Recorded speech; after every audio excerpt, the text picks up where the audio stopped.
Noh, oleme lõbuk. Teisele ringile siis.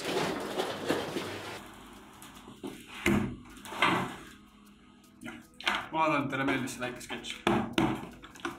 Nii, täna ma tutvustan siis natuke lähemalt Robot Texted. Kui keegi on videomänge mänginud, siis tal on niisugune väike vidin tuttav asi.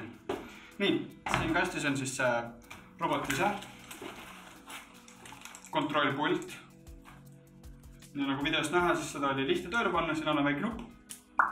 Lükkad sisse, töötab.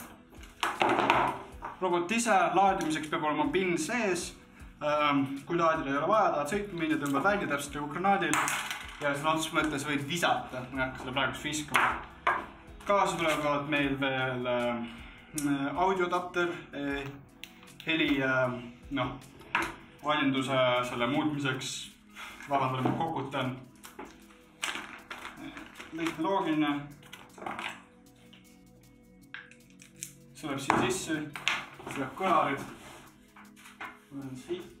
Nii, siia läheb siis kõlar, robot lükkub sisse ja nüüd ma kuulen ennast topelt.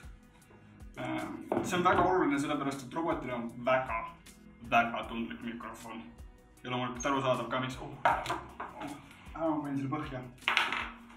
See on meeldiv. Nii, aga see selleks, mis meil meeldis, siis on see olulist.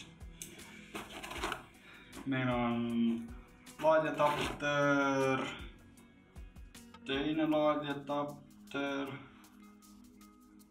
täpselt ühesuguse välja. Okei. Ja akulaadija ise. Okei, siin on USA oma, teine peaks olema UK oma, ma arvan, et siin on lihtsalt üks puudu. Nii.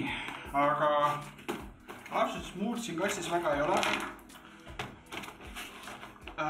Soovitan oodata paar sekundit, kui ma olen siin oma seletamisega lõpetanud, kokkutamisega lõpetanud, siis tuleb natuke lisainfot. Kuskile siit hakkab ülevalt alla tulema, ma ei tea, kuidas ma selle teen. Jah, muud väga polegi. Aitäh, chillisite minuga, mis oli ikka. Näeme järgmises videos.